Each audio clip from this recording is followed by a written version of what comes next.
Nathalie Renaud n'est pas du genre à s'épancher sur sa vie privée. La journaliste de M6, qui fête ses 52 printemps ce mercredi 3 mai, a toujours mis un point d'honneur à protéger son mari et ses enfants de la lumière. Invitée sur le plateau de Ça commence aujourd'hui en novembre dernier, celle qui a récemment succédé à Karine Guillaume-Thuram aux 12h45 avait toutefois accepté de faire quelques confidences sur l'homme qui partage sa vie. Elle avait notamment révélé qu'elle et son époux avaient déjà travaillé ensemble par le passé. Il était rédacteur en chef du journal que je présentais, a-t-elle expliqué. Une confidence qui a attisé la curiosité de Faustine Bollaert, et alors attendez. Mais ça m'intéresse.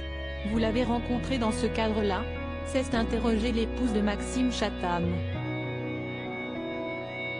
Mais comme l'a précisé Nathalie Renaud, ce n'est pas dans le cadre professionnel qu'elle a rencontré son mari. Pas du tout, je l'ai rencontré complètement en dehors du travail. Je l'ai rencontré en Hippocagne. On était tous les deux étudiants dans la même classe, a-t-elle raconté.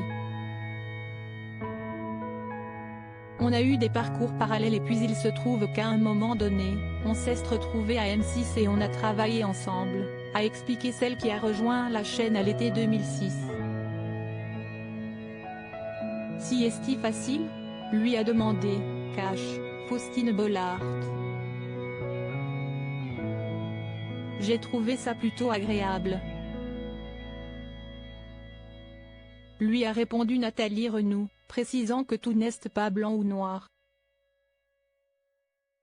Nathalie Renaud, pourquoi elle s'est tournée vers l'adoption avec son mari? Nathalie Renaud n'a pas pu avoir d'enfant biologique.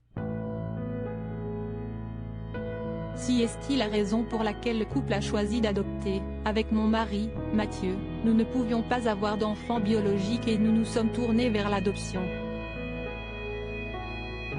Il était prêt avant moi. Puis, un jour, j'ai lu un témoignage dans la presse écrite où une journaliste racontait son parcours. Ça a été le déclic. J'ai alors compris que je devais aller vers cela en devinant que ce choix aboutirait à quelque chose de concret et d'heureux, a raconté la journaliste de M6, à nos confrères de Télévision Magazine, en 2013.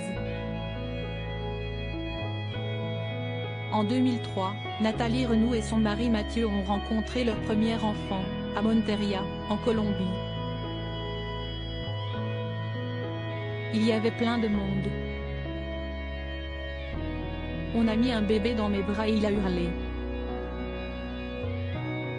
L'assistance semblait attendre de voir notre émotion, mais la vraie intimité a eu lieu à l'hôtel, au moment de sa première sieste avec nous. J'ai pu regarder Manuel longuement pendant qu'il dormait. C'était très fort, s'est-elle remémorée. 5 ans plus tard, ils ont adopté Juan, à Bogota. Manuel était extrêmement ému. C'était très intense, a confié celle qui parle librement de l'adoption à ses enfants. Crédit photo, baisse d'image.